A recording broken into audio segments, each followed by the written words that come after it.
The grand chamber floated in the darkness of space, orbiting a neutron star that pulsed with cold, blue light. Inside, 300 alien species gathered in their seats, each one representing a civilization that had reached the stars.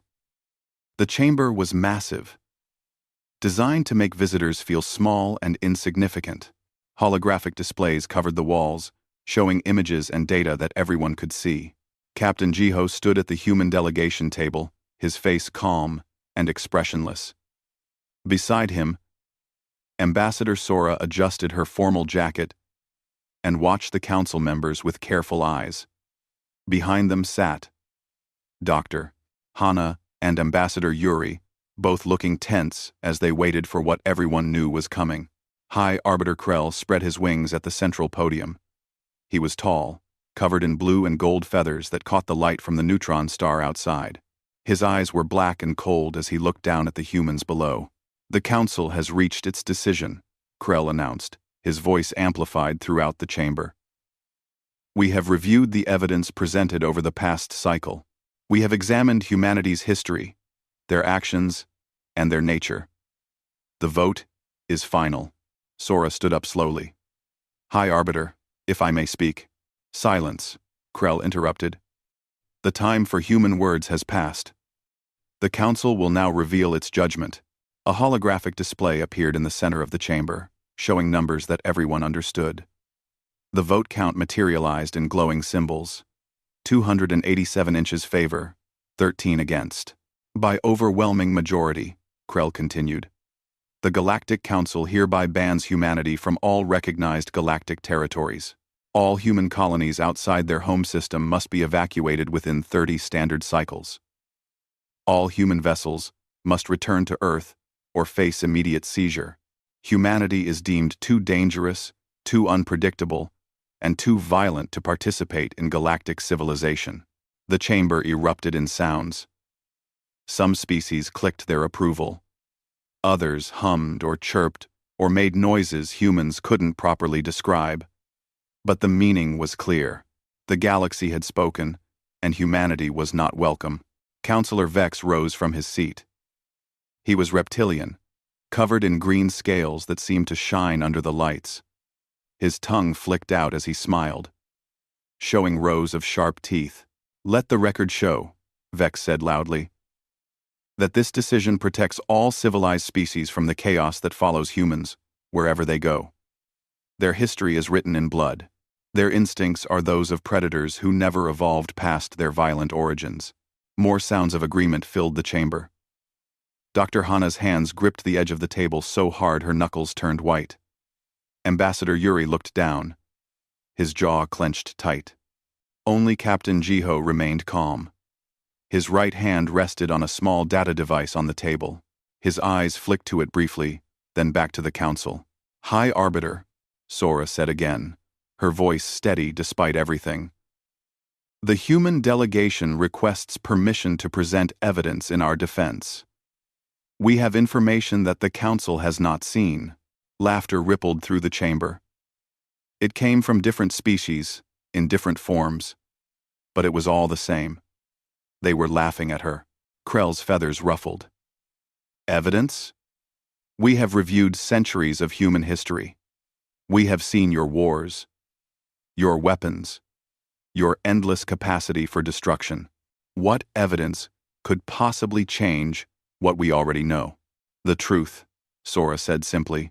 More laughter. Counselor Thane, an insectoid being with multifaceted eyes, clicked his mandibles together in amusement. Humans and their obsession with truth. How primitive. Truth is whatever serves the greater good of civilization. A holographic display suddenly activated behind Krell, showing images from Earth's history. Wars, explosions, soldiers fighting. The images had been carefully selected and edited to show humanity at its worst. "This is your truth," Vex said, gesturing at the violent images. "This is what you bring to the galaxy. Chaos, conflict, death." "Those images lack context," Dr. Hana said, standing up. Her voice shook slightly, but she pushed forward. "You're showing our darkest moments without explaining why they happened or what we learned from them. Context? Thane clicked again. What context justifies such violence? Civilized species evolve beyond such barbarism. You clearly have not. Thane. Thane clicked again. Thane. Thane clicked again. Thane. Thane clicked again. Another alien stood up. This one crystalline and tall. The Velkari ambassador had been silent until now. Her body was made of something like living glass, and light refracted through her in strange patterns. She opened her mouth to speak, then closed it again. She sat back down without saying anything. Jiho noticed. His eyes narrowed slightly, but he said nothing. Krell raised one wing for silence. The human delegation may speak for 5 minutes. Not because they deserve it, but because we are a merciful council. We will allow them their final words before they leave our presence forever. Sora nodded slowly. 5 minutes. That's all we need. She turned to Jiho, who handed her the data device. It was small, barely larger than his palm, but he held it carefully as if it was precious. Sora's fingers closed around it, and she looked at him. Are you sure? She whispered, too quiet for the council to hear. Jiho's expression didn't change. Show them everything. Ambassador Yuri leaned forward. Sora. If we do this, there's no going back. The council will know we've been keeping records they tried to suppress. Good, Sora said. Dr. Hana touched Sora's arm gently. They're not going to like this. No, Sora agreed. They're not. She walked toward the center platform, her footsteps echoing in the sudden quiet. The council members watched her, some with amusement, others with boredom. They had already decided. These 5 minutes were just a formality, a way to show the galaxy that they had been fair. Sora reached the center and connected the data device to the chamber's main display system. Her hands moved quickly, entering codes and bypassing several security protocols. Jiho had made sure she would have access to everything. High Arbiter Krell watched with vague interest. Well? What is this evidence you claim will change everything? Sora looked up at him, then out at the 300 species watching her. She thought about Commander Doyun and Ensign Nari. She thought about the 2,000 humans who never came home. She thought about the truth that had been buried for 15 cycles. This, she said quietly, is the recording they don't want you to see. She pressed the activation button. The lights in the chamber went dark, and the truth began to play. Before Sora activated the recording, the council had continued its ceremony. This was tradition. When a species was banned, council members were given the opportunity to explain why. It was supposed to be educational, a lesson for the galaxy about what civilized behavior looked like. For humanity, it became a performance of contempt. Councillor Thane had been the first to speak after the vote. He moved to the speaking platform with careful, deliberate steps. His insectoid body gleamed under the chamber lights, and his compound eyes reflected the images of human warfare still playing behind him. I have studied hundreds of species, Thane began, his voice translated into a language humans could understand. I have watched civilizations rise from primitive origins to join us here in enlightened space. But never, in all my research, have I encountered a species quite like humanity. He paused, letting the words hang in the air. Humans possess adequate intelligence.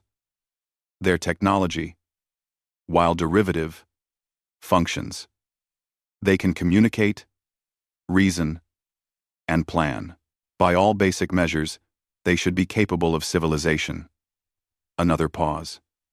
And yet, they are not. Some council members made sounds of agreement. Thane continued. The problem is not their minds. It is their hearts. Humans are controlled by emotions in ways that other species grew past millions of years ago.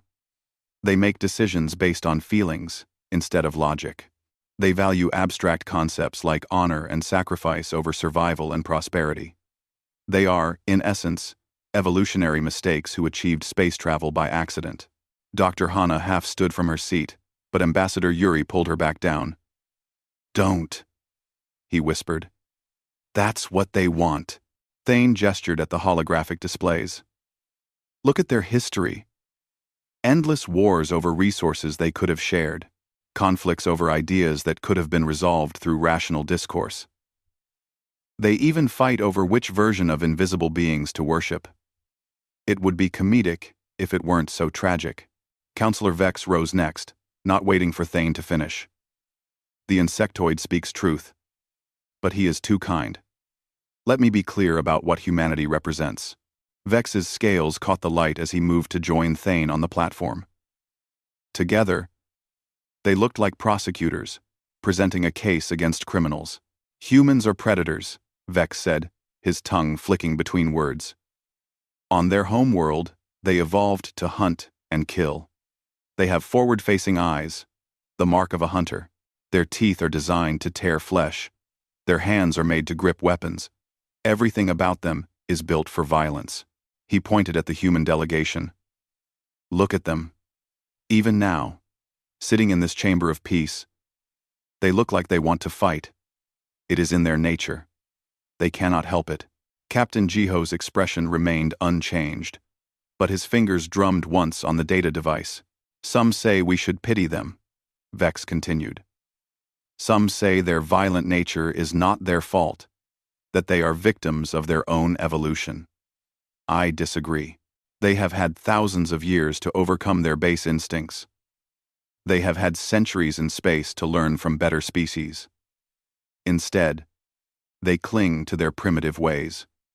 More aliens spoke. Each one added their voice to the chorus of condemnation. A gaseous being from the outer rim complained that humans were too loud and too emotional. A silicon-based life form noted that humans formed attachments too easily, bonding with creatures and objects in ways that were psychologically unhealthy. They even bond with their machines, the silicon being said with something like disgust. They name their ships. They talk to their computers. They treat tools as if they were alive. It is disturbing. The Valkyrie ambassador remained silent through all of this. Her crystalline form seemed dimmer than before, the light passing through her in subdued patterns. Several times she looked like she might speak, but always stopped herself. Then came the specific accusations. A mammalian species from the inner sphere stood up. 3 cycles ago, a human merchant refused to abandon a disabled vessel. Even though a solar storm was approaching, the merchant died trying to save cargo that wasn't even valuable. This is the irrationality we're dealing with. Foolish, another voice called out. Wasteful. Someone else agreed. Humans have a saying. Counselor Vex said. They claim they leave no one behind. This is not admirable. This is tactical stupidity. Howding 4. Thank you for watching. Sometimes, survival requires abandoning those who cannot be saved. Every civilized species understands this. Humans refuse to accept it. See last. 18. Dr. Hana couldn't stay silent anymore. She stood up despite Ambassador Yuri's hand on her arm. That merchant's name was Kang. He was trying to save medical supplies destined for a colony that needed them. He knew the risk. He chose to take it anyway because lives depended on those supplies. Exactly, Vex said, as if she had proven his point. He chose emotion over logic. He chose abstract morality over concrete survival. And he died for nothing, because the supplies were destroyed anyway. He died trying, Hana shot back. Is that worthless to you? Yes, Vex said simply. Trying and failing is the same as not trying at all. Results are what matter. Civilized beings understand this. Thane's mandibles clicked in agreement. Humans also have a disturbing tendency toward self-sacrifice. They will endanger themselves for strangers. They will give up resources to help species they have never met. They act as if the entire galaxy is their responsibility. You say that like it's a bad thing, Hana said. It is inefficient, Thane replied. Each species should manage its own affairs.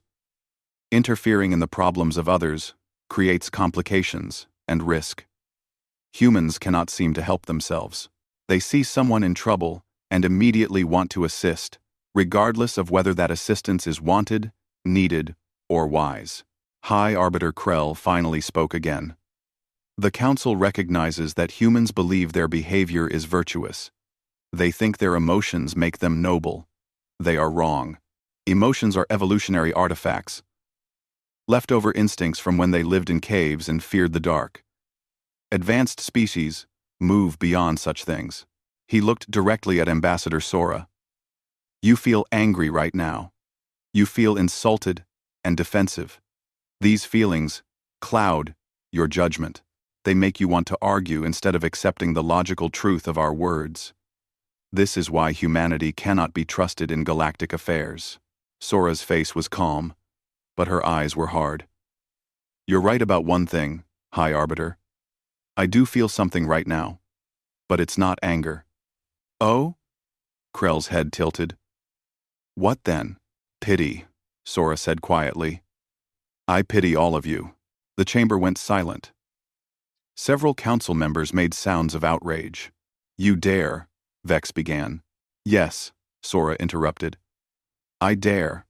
Because in your rush to prove how logical and advanced you are, you've forgotten something important. You've forgotten what it means to actually care about anything beyond your own survival. Caring is primitive, Thane said. No, Sora replied. Caring is what makes life worth living. And I'm about to prove it. She held up the data device Captain Jiho had given her. High Arbiter Krell, you offered me 5 minutes to present evidence in humanity's defense. I accept. But I'm not going to argue with you. I'm not going to try to convince you that our emotions are valuable or that our instincts serve us well. She walked toward the center platform. Instead, I'm going to show you what happened 15 cycles ago in the outer reaches. I'm going to show you the incident that your council classified and buried. I'm going to show you the truth that you've been hiding from the entire galaxy. The Velkari ambassador suddenly stood up, her crystalline form pulsing with agitated light. Ambassador Sora, she said, her voice strained. Please, don't do this. Sora looked at her with something like sympathy. I'm sorry, but they need to see. She connected the device to the chamber's display system. The lights began to dim. What is this? Krell demanded. This, Sora said, is a recording of the day 2,000 humans died saving 30,000 aliens that you all abandoned. The chamber went completely dark, and the truth began to play. The holographic display filled the entire chamber.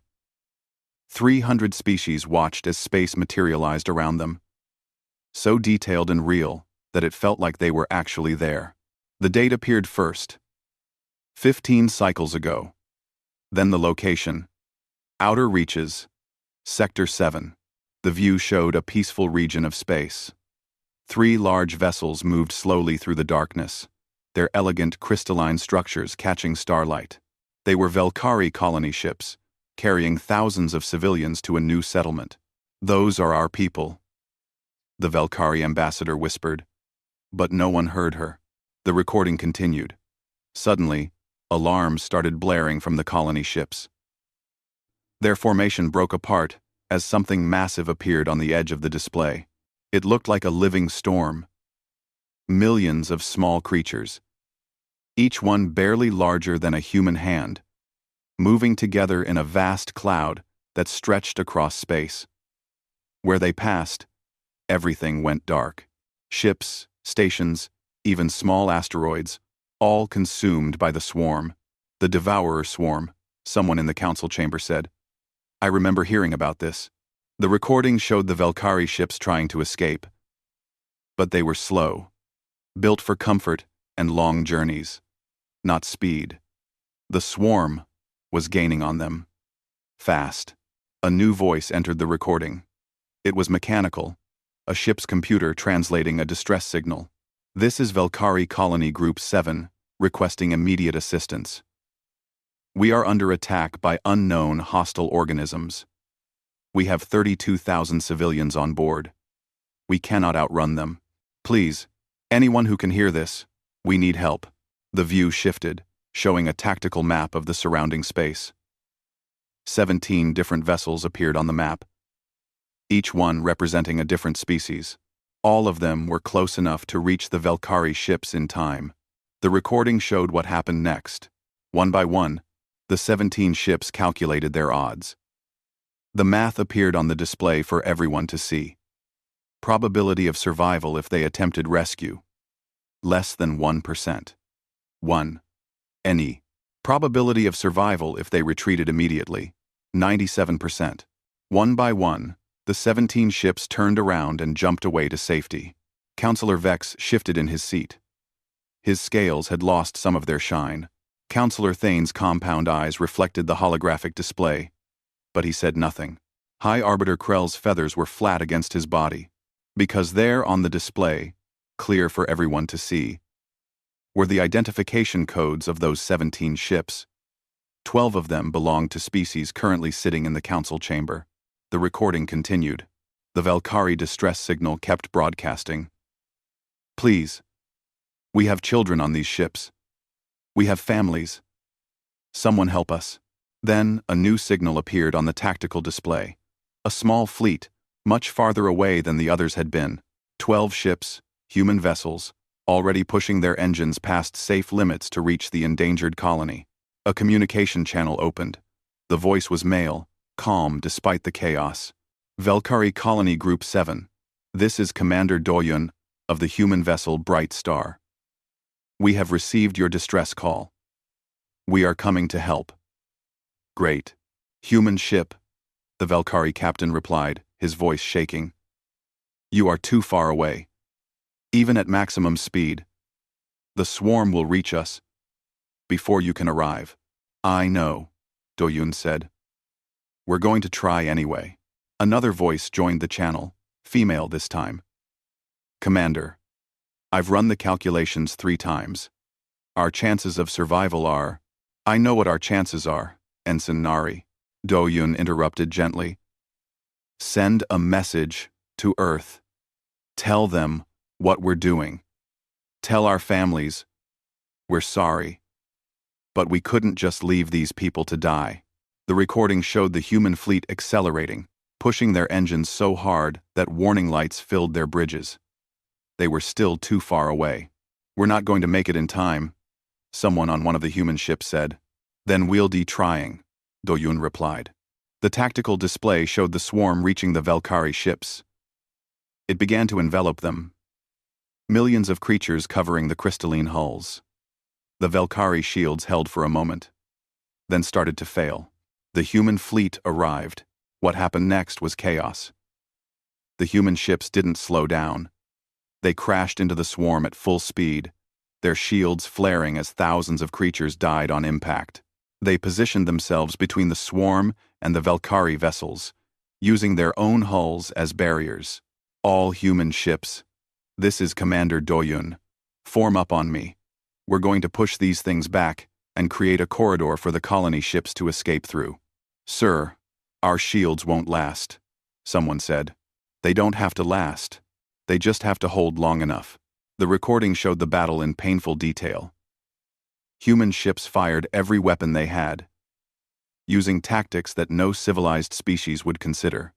One ship detonated its own missile bay while still inside it, creating an explosion that cleared space around it for just a moment. Another ship vented its atmosphere suddenly, using the force to push away creatures that were eating through its hull. Ensign Nari, to Commander Doyun, a voice said, tight with fear. 3 ships lost. 4 more are heavily damaged. The corridor is forming, but it's not wide enough yet. Keep pushing, Doyun said. Valkyrie Colony Group 7. Start moving through. Go now. The Valkyrie ships began to move, sliding through the narrow corridor the humans had created with their bodies and their ships. Creatures from the swarm kept trying to close the gap, but every time they did, a human ship would move to block them. One of the Valkyrie captains spoke, his voice breaking. Human ships, you need to retreat. You've done enough. Please, save yourselves. Negative, Doyun said. We're not leaving until you're clear. You will die, the Valkyrie captain said. Yes, Doyun agreed. Probably. But you will live. That's what matters. The recording showed Ensign Nari at her station, tears running down her face as she sent a final transmission to Earth. To our families, to our friends, to everyone. Back home, we want you to know that we made a choice today. We chose to be human. We chose to help people who needed us, even though we knew what it would cost. We're sorry we won't be coming home. We love you all. The first Velkari colony ship made it through the corridor, then the second. The third ship was struggling, its engines damaged from the initial swarm contact. Bright Star, this is the Radiant Hope, the third Velkari ship called. Our engines are failing. We can't move fast enough. There was no hesitation in Doyun's response. All remaining human ships, form up on the Radiant Hope. We're going to push them through manually. The human ships surrounded the damaged Velkari vessel. Using their own engines and tractor beams, they pushed it toward safety. The swarm covered them, eating through their shields and hulls. But they didn't stop. The second Velkari ship made it out. The first was already jumping to safety. Radiant Hope is almost clear, someone reported. 30 more seconds. We don't have 30 seconds, someone else said. Then we make 30 seconds. Doyun replied. The recording showed the Bright Star, Commander Doyun's ship, moving to block the largest concentration of swarm creatures. It was already heavily damaged, pieces of hull floating away into space. But it kept moving. This is Commander Doyun to all human vessels. It's been an honor serving with you. Take care of each other. Sir, what are you doing? Nari asked, but her voice suggested she already knew. What I have to, Doyun said. Goodbye, Ensign. The Bright Star's engines overloaded. Not by accident, but by design. The ship detonated its reactor, creating an explosion that cleared the corridor completely. The force pushed the Radiant Hope through to safety and scattered the swarm in every direction. The third Velkari colony ship jumped away. All 32,000 civilians survived. The recording showed the aftermath. 12 human ships had entered the battle. None emerged intact. 2,000 humans died in those few minutes. They died for people they didn't know, from a species they had never met before, in a region of space far from their home. The final image showed the field of debris floating in space, the scattered remains of human vessels drifting among the slowly dispersing swarm. Then the display went dark. The lights in the council chamber came back on slowly. No one spoke. No one moved. The silence was absolute and terrible. Ambassador Sora stood at the center platform, the data device still in her hand. When she finally spoke, her voice was quiet, but it carried through the entire chamber. Those 17 ships that ran away? 12 of them belong to species sitting in this room right now. This recording was classified by the Council and buried. The Velkari were pressured to never publicly acknowledge what humans did for them. The galaxy was told that multiple Allied forces saved the colony. The truth was hidden. She looked around at the council members, meeting as many eyes as she could. You want to know why humans are dangerous? This is why. Because when we see someone in trouble, we can't walk away. Because when we calculate the odds and see that survival is impossible, we try anyway. Because we believe that some things matter more than staying alive. The Velkari ambassador was making sounds that her species made when crying. Light pulsed erratically through her crystalline form. You mock our emotions, Sora continued. You call us primitive and violent and unstable. And maybe we are all those things. But we're also the only ones who stayed. The silence lasted for exactly 1 minute and 17 seconds. Captain Jiho counted every second on his data device, watching the council members sit frozen in their seats. Then Councillor Vex stood up. This changes nothing, he said, but his voice lacked its earlier confidence. The humans acted irrationally. They threw away 2,000 lives for strangers. This proves our point about their dangerous emotional decision-making. The words fell flat in the chamber. Several council members turned to look at Vex with expressions that even humans could read as disgust. Dangerous? Ambassador Sora said softly. 2,000 humans died so that 30,000 Velkari could live. You call that dangerous? It was tactically foolish, Vex insisted. Commander Doyun's calculations showed less than 1% survival probability. He should have retreated like the other vessels.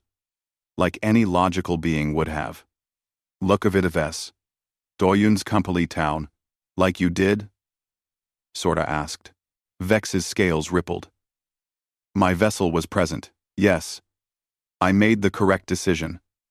I preserved my crew and my ship. That is what commanders are supposed to do. You abandoned civilians to die, Dr. Hana said, standing up. Children, families, 32,000 people, and you ran away. I made a logical choice, Vex said, but he wouldn't meet her eyes. High Arbiter Krell finally moved. His feathers were still flat, making him look smaller than before. The council was not aware this recording existed. Where did you obtain it? Where? Captain Jiho spoke for the first time since the trial began. From Ensign Nari's personal log. She recorded everything and transmitted it to the human fleet headquarters before she died. The military kept it classified at the request of this council. They were told that revealing it would damage galactic relations. It would have, Krell said. Why? Jiho asked. Because it would show that 12 so-called civilized species abandoned people to die while the primitive, emotional humans tried to save them? Krell said nothing. Ambassador Yuri stood up slowly. He had been silent through most of the trial, but now tears ran freely down his face. My son was on the Bright Star. Lieutenant Yuri Doyun, the commander's nephew. He was 23 years old. His voice broke, but he continued. They sent me a message before the end. My son told me he was scared, but he was proud. Proud to be part of something that mattered. Proud to be human. Yuri looked around the chamber. You took my son from me. Not the swarm. You. Because you classified this incident. Because you made sure humans never got credit for what they did. Because you couldn't let the galaxy know that emotional, primitive humanity was more civilized than any of you. Counselor Thane's mandibles clicked nervously. The council acted to preserve stability. If species knew that 12 members had fled from danger while humans sacrificed themselves, it would have created chaos. I'm one. So you buried it? Sora said. You let Commander Doyun and Ensign Nari and 2,000 others die without recognition. You made sure their families never knew that the galaxy understood what they did. It was necessary, Thane said. But the words sounded hollow. The Velkari ambassador finally spoke.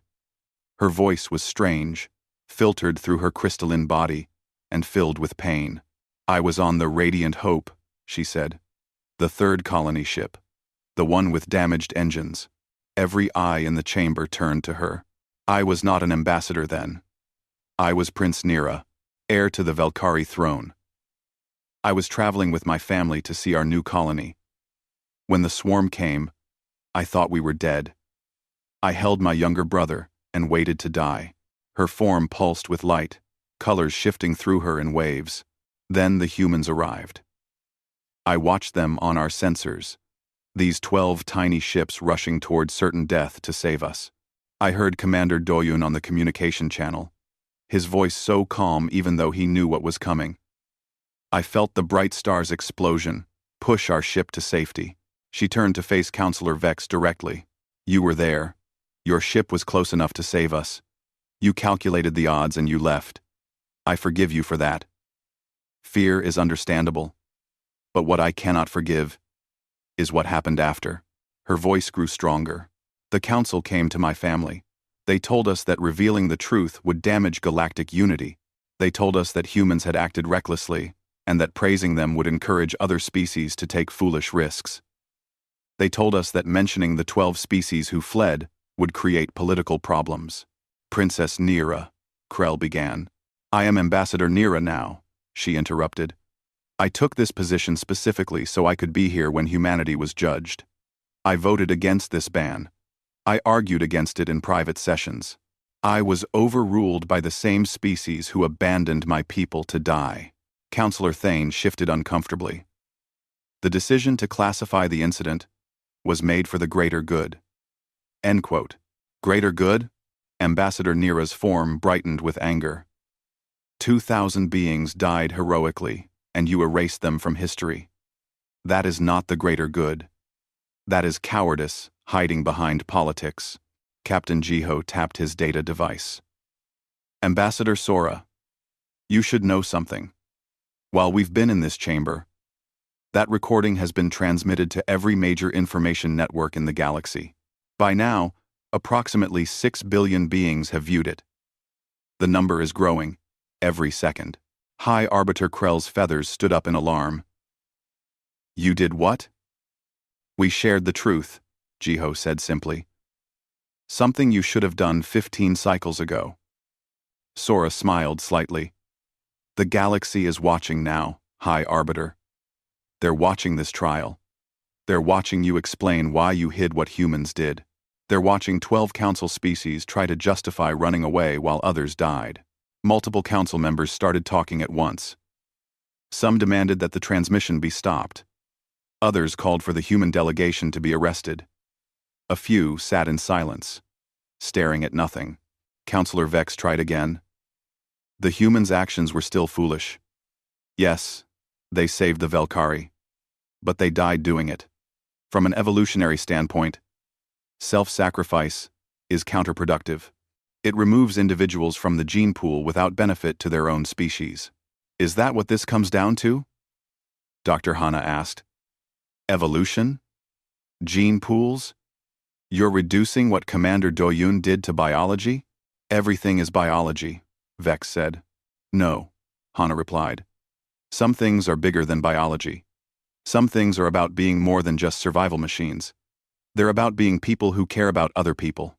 Ambassador Nira moved to the center platform, joining Sora. I need to say something to the Council. To all of you. Her crystalline form caught the light from the neutron star outside, sending rainbow patterns across the chamber. 15 cycles ago, I thought I knew what civilization meant. I thought it meant technology, logic, peace, and prosperity. Then humans showed me I was wrong. Civilization is not about avoiding risk. It is about being willing to risk everything for others. She turned to look at the human delegation. Commander Doyun and his crew taught me that the measure of a person, or a species, is not what they do when survival is guaranteed. It is what they do when survival is impossible. They showed me that sometimes the only logical choice is the one that makes no logical sense. More council members began to shift. Some stood and left the chamber quietly. Others remained seated, but looked uncomfortable. The perfect unity they had shown during the vote was cracking. Captain Jiho checked his data device again. Ambassador Sora, we're receiving messages. 47 species have submitted formal requests to reverse the ban on humanity. Another 100 have opened independent diplomatic channels with Earth. Sora nodded slowly. What else? 3 species have withdrawn from the Council entirely. They're citing this incident as evidence that the Council no longer represents civilized values.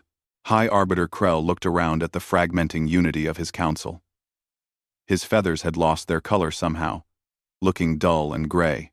This session is adjourned, he said quietly. No, Sora said. We're not done. You asked me why humans are dangerous. You wanted to know what makes us unfit for galactic civilization. I'm going to tell you. She stood at the center platform, her voice carrying to every corner of the chamber and beyond, to the billions watching across the galaxy. We're dangerous because we care. We're dangerous because we can't walk away.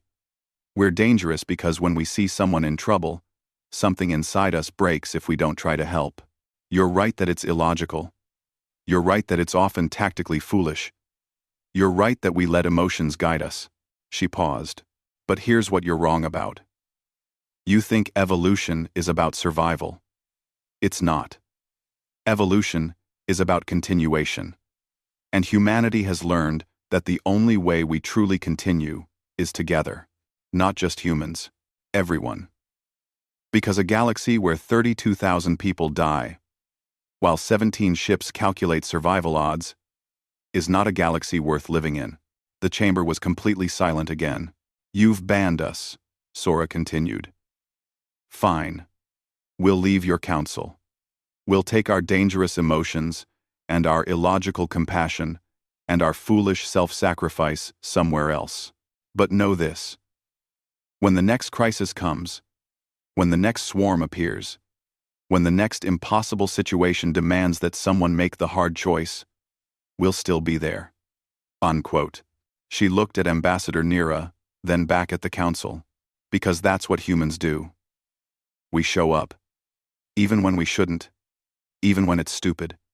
Even when we know we're going to die. Even when we know we're going to die.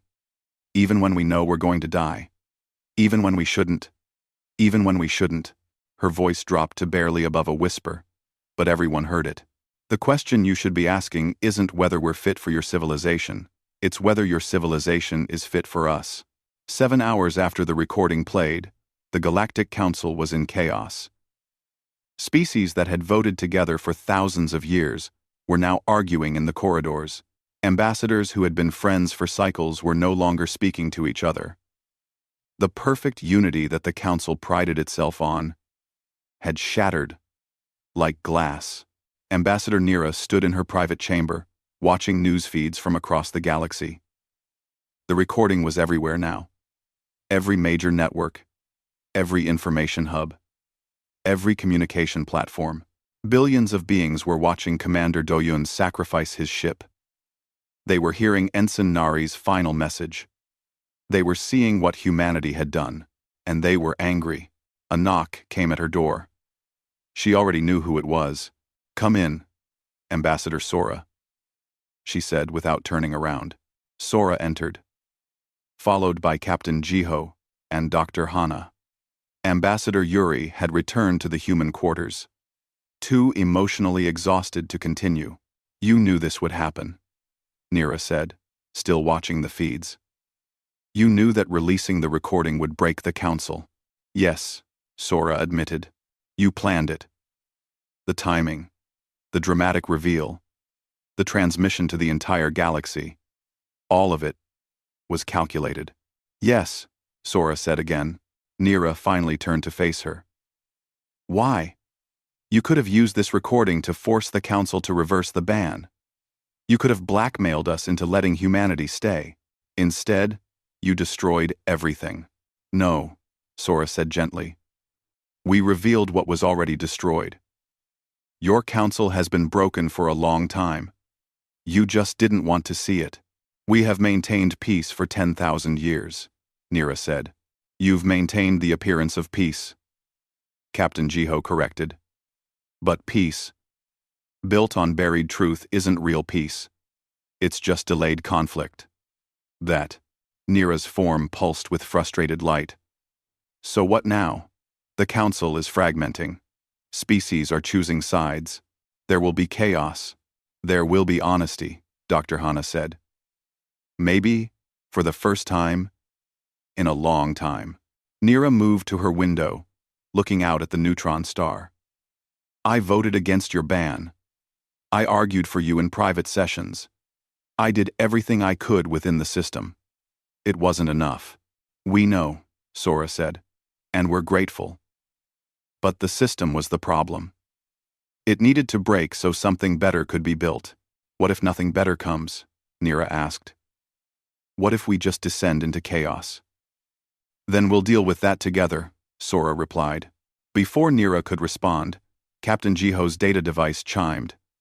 He looked at it, and his expression changed in a way that made everyone turn to look at him. What is it? Sora asked.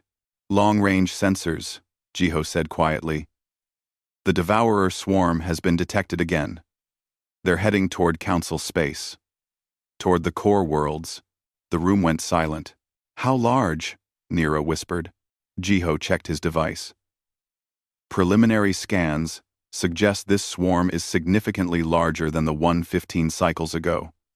Perhaps 100 times larger. 1. Dr. Hana sat down heavily. How much time do we have? 40 standard cycles before they reach the first inhabited systems, Jiho said.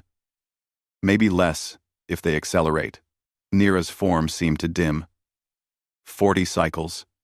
We need to evacuate billions of people. We need to coordinate dozens of species. We need the council to function. And it's falling apart. Yes, Sora said. You need the council to function. But the council is broken. So, what will you do? Nira looked at her. We would fight, Sora said simply. But you already know that. Ambassador Yuri appeared in the doorway. His eyes were red from crying, but his voice was steady. Captain Jiho, I've been contacted by Earth Fleet Command. They want to know if the report about the swarm is accurate. It is, Jiho confirmed. What did you tell them? Sora asked. Yuri smiled sadly. I told them to prepare the fleet. They asked me what our orders were. I said I didn't have orders yet, but I knew what they'd be when they came. Which is? Nira asked. To help. Yuri said. What else would we do? Nira's form pulsed erratically.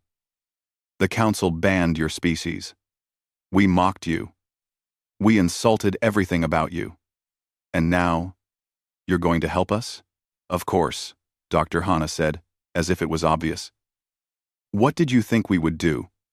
Calculate the odds and leave like you did? The barb hit home, but Nira didn't argue. I deserved that. No, Sora said. You didn't. You were following the rules of your civilization. But those rules were wrong. Now we all know it. Captain Jiho's device chimed again. Ambassador Sora, you should see this. He projected a holographic display showing communication channels lighting up across the galaxy. Dozens of species were sending messages to Earth. Hundreds more were sending messages to each other. The network was alive with activity. What are they saying? Sora asked. They're asking us what to do, Jiho said. They want to know humanity's plan for dealing with the swarm. Why would they ask us? Hana said. We're the banned species. We're the primitive, emotional ones who can't be trusted. Because you're the only species that's ever fought the swarm and won, Nira said quietly. Because you're the only ones who didn't run away. Sora looked at the display, watching the messages multiply.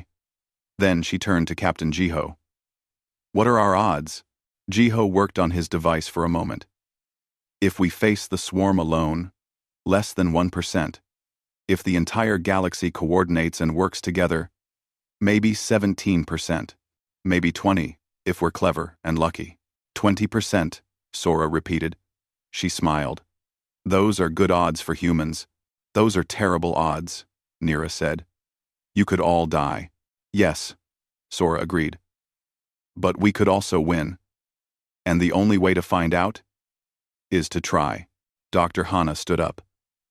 Captain Jiho, send a message to Earth Fleet Command. Tell them to prepare for immediate deployment to Council space. Maximum speed. What should I tell them about the mission parameters? Jiho asked. Tell them what Commander Doyon would say, Hana replied. We're going to save some people. Ambassador Yuri nodded. I'll contact the human colonies. We'll need every ship we can get. In this. Wait, Nira said. You're really doing this? After everything the Council did to you?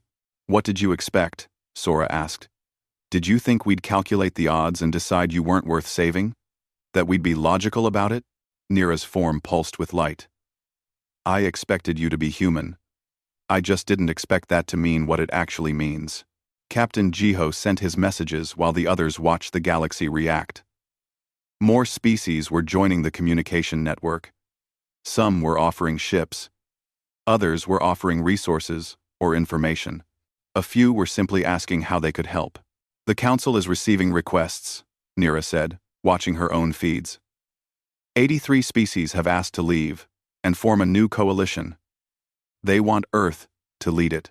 Earth doesn't want to lead anyone, Sora said. But we'll work with anyone who's willing to help. Even the species that voted to ban you? Nira asked. Even them, Sora confirmed. This isn't about revenge or proving a point. It's about stopping the swarm before it kills billions of people. Nira was quiet for a long moment. Then she made a decision.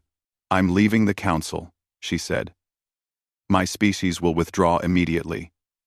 We will join your coalition and put our fleet under human command. You don't have to do that, Sora said. Yes, I do, Nira replied. He and 2,000 others died so that I could stand here today. I owe them a debt I can never repay. But I can try. I can be the kind of person who doesn't run away when things get difficult. She turned to face Sora directly. Teach me. Teach my people. Teach all of us how to be like you. How to be human. Sora smiled. Being human isn't easy. It means caring about things that don't always make sense. It means risking everything. For people you don't know. It means doing the right thing, even when it's the hard thing. I know, Nira said. That's why we need to learn. Because the galaxy that ran away from the swarm 15 cycles ago is not a galaxy worth preserving, but a galaxy that fights together. That's something worth dying for. Captain Jiho's device chimed one final time.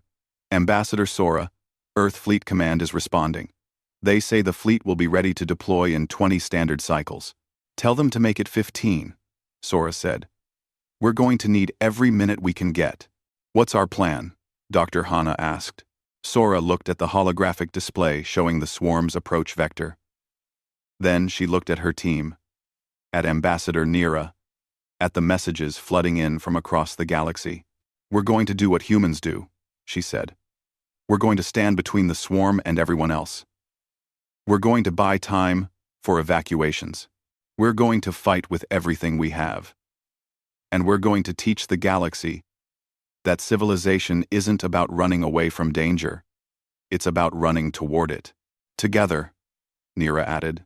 Together, Sora agreed. Captain Jiho began coordinating with Earth Fleet Command. Dr. Hana started analyzing the swarm data. Ambassador Yuri contacted human colonies across space, and Ambassador Nira sent a message to her people, telling them about Commander Doyun and the Bright Star and the sacrifice that had saved her life. Outside the window, the neutron star pulsed with cold, blue light. But inside the chamber, something warmer was growing. Hope, the illogical, foolish, very human hope that maybe, just maybe, they could win. Because that's what humans did. They showed up. They tried. They cared. And sometimes, against all odds, that was enough. The galaxy had mocked humanity for being emotional. They had called them primitive and dangerous and unfit for civilization. They had banned them and dismissed them and tried to erase their greatest sacrifice from history. But now, as the greatest threat they had ever faced approached, the galaxy had one last hope.